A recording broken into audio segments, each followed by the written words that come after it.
জাতীয়তাবাদী মানে হচ্ছে জনগণ, এর অর্থ রুশ ভাষায়।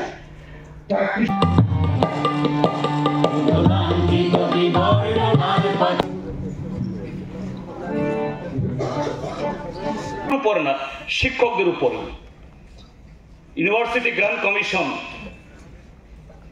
এবং রাষ্ট্র পরিচালিত সমস্ত ইউনিভার্সিটিতে আরএসএস এর লোক ধরে ধরে ভাইস চ্যান্সেলর বা অন্যান্য বড় বড় পদে ঢুকাচ্ছে। আমাদের এখানে আমরা দেখছি ত্রিপুরা সেন্ট্রাল ইউনিভার্সিটি, রাজ্য সরকার পরিচালিত মহারাজা বীর বিক্রম ইউনিভার্সিটি, বিশ্ববিদ্যালয়ে বিজ্ঞান প্রযুক্তি বা বর্তমান সমাজের যে সমস্ত সমস্যাগুলি নিয়ে ছাত্ররা গবেষণা করবে, আলোচনা করবে, সেমিনার হবে, এ সমস্ত বিষয় নেই।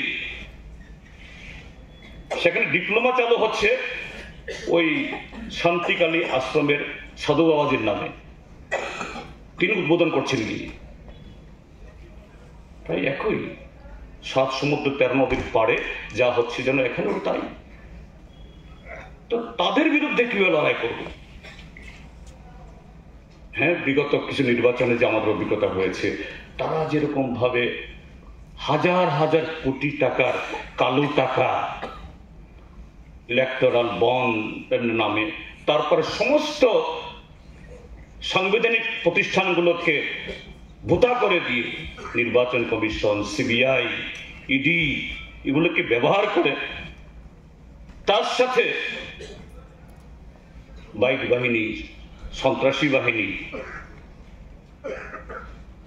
যেন তারা অপ্রতিরোধ্য, তাদেরকে মোকাবেলা সেখানে কঠিন।